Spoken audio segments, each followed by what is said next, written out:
Hey guys, and welcome back to another one, and as promised, here I am with the Apple TV 4K and a Android TV, which in this particular case is the NVIDIA Shield TV box. Now on this particular video what we are going to do is a direct comparison between these two devices so that we can help those of you that are on the fence to get the Apple TV 4K or an Android TV box to make a more educated purchase and have an idea of what we can do if we go with the Apple TV or if we go with the darker side, a Android TV box. And I'm not really sure who's the dark side, the Android or Apple or none or both.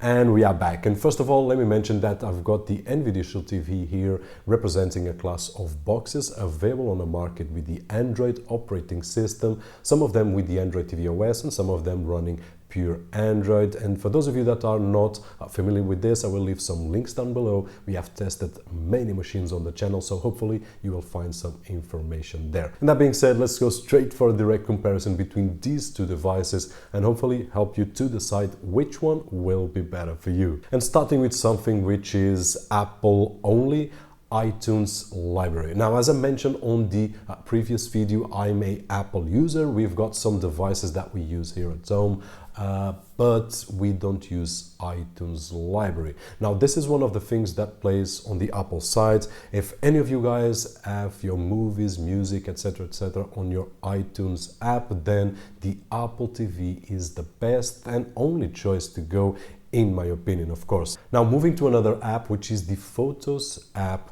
As I mentioned on several videos on the past, and I will mention it here again, to me personally, this is the best app available on the market across all operating systems to have our library organized and shared between family members and friends and so on and so forth. And here we will have an advantage to the Apple TV 4K where we can browse this library without the use of any other device on our network. Now, this is something really great, as I said on my review, but on the Android side, I've got something, or we've got something, which is the AirPlay capability, so that we can stream or mirror our iOS and Android devices to an Android TV box, which will let us do basically more or less the same. It's not the same, but I can, and I've been using since 2014 this system where I have my whole photo library on my Macs and on my iCloud account, and then I can stream to my TV on the living room using a Android TV box, and I only need to have my iPhone or iPad or any Mac available, and I can stream all that info. So here I would call it a tie, but give the advantage for the Apple TV 4K, which will be able to AirPlay only from iOS devices, of course, and also use the photo library natively, as you guys had the chance to see on screen. Now, the next topic that I would like to bring here is storage. And in terms of the Apple TV 4K, we have two options, one of which is the 32 gig version, and then we have the 64 gig version. Honestly, I would consider the 64 gigs because it's only 20 euros more, and this is the Apple politics, just 20 more, just 30 more, and just add this and add that, and well, you understand where I want to reach. But on the Android side, most boxes that are being released right now, they come with 16 or 32 gigs. And of course, we have an advantage on Android since Android 6, which is the ability to expand our storage using a micro SD card or a USB thumb drive. Just have in mind that we need fast drives for this so that we can get a great experience, but I can easily expand a Android TV box up to 128 gigs, which is great to install all the apps that I want, and if I want to save some movies or photos and so on and so forth, which is one of the biggest advantages on Android. Now, on the other hand, on the Apple TV 4K, we have no micro SD card slots or no USB ports, so we can't do anything about expanding storage. Now, moving to the applications available on these two operating systems, This is one of the huge factors to decide choosing one side or choosing the other, especially because the Apple TV at this moment is very limited, as I said on my review. In terms of apps, and I can give you two examples here. Spotify, for example, it's not available yet. I believe that will be, but it's not available yet on the Apple TV system, and it is available on the Android TV system. Kodi, for example, it's not available on the Apple TV, but it's available on the Android side. And these are just two apps. If you search around, you'll find hundreds more that we can have on the Android side and not on the Apple TV side. And even if we don't find a certain app on a Google Play Store, we can always get the APK file and install on the Android box, which is great. So this sensation of freedom is, in my opinion, one of the biggest advantages on the Android side, because we can have, first of all, a lot more apps, and if we don't find a certain app here, we will find somewhere else and we can install it. While on the Apple TV ecosystem, that's not the point. There are ways to install or sideload apps, but you will need a developer account, and having that account, if it's a free account, only will last 7 days on the Apple TV box, which is boring, 7 days, and then we have to install it again. Or you will need to pay 100 euros or $100 to be a premium developer and then be able to have your app on your TV box for 1 year. Now, moving to the remote control and accessories, what I can say is that the remote control included on the Apple TV is great. It has a trackpad, which is very useful, and if I compare it directly with the NVIDIA Shield remote control, both versions, 2016 and 2017, I do believe that the Apple TV remote is better than the Shield remote.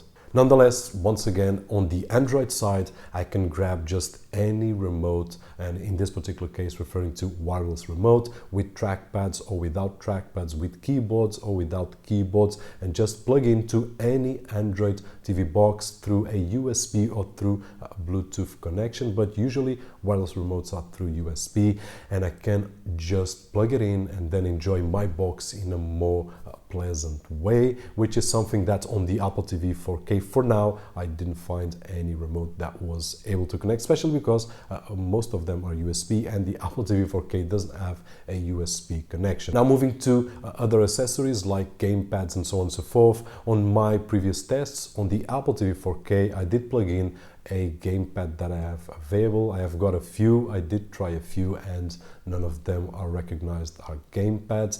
On the Android side, it's easier because most of the gamepads that we have on the market will work on Windows, OS X, Android, but will not work on the Apple TV box. So this is something that, in my opinion, Android takes the lead once again, because it's more compatible with all the devices that we have around us. Because I wanted a gamepad that I can use on my Windows computer, but if I want to use it on a living room, I can take it there. And using an Apple TV, I will need a remote that works with the Apple TV, and probably I will need another remote that I can use on my Windows computer or OS X computer.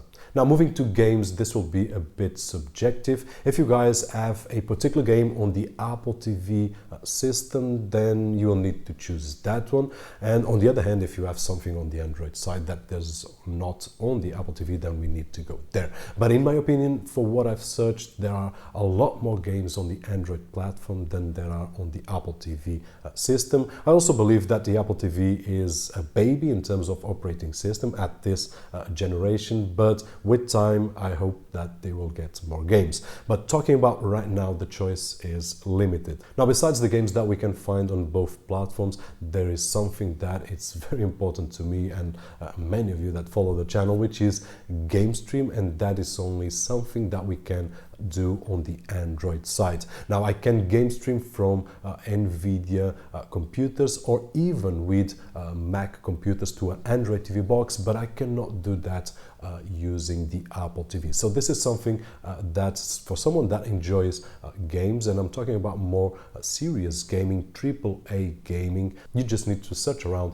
for game stream, and I've got a few videos explaining how to do that on my channel. But here, once again, the Android side is a clear winner because we can game stream, and on the NVIDIA Shield TV in particular, we can also use the GeForce Now service, which is a paid service like Netflix, but for gaming, where we have a library and we will use NVIDIA computers to stream games to our NVIDIA Shield TV, giving us that option that we don't need a computer. So besides all the Android or Apple TV gaming, there is this option of GameStream and GeForce Now service, which is great for someone that enjoys serious gaming. Now moving to YouTube, which is something that all of you guys that are watching right now this video use. On the Apple TV, we only have YouTube up to 1080, while on the NVIDIA Shield, we've got at this moment the YouTube up to 4K and also the possibility of using YouTube 360. And this is something new since last week,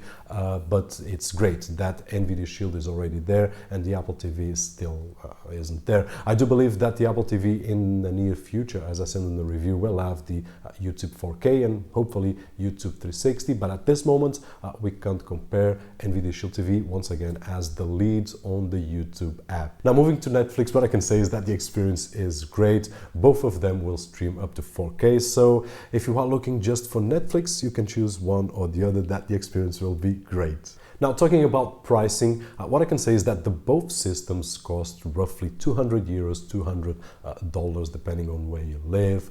But I do believe that the NVIDIA Shield TV is a best value than the Apple TV, especially because it comes with a gamepad and with a remote, something that did not happen in 2016, and I did criticize that.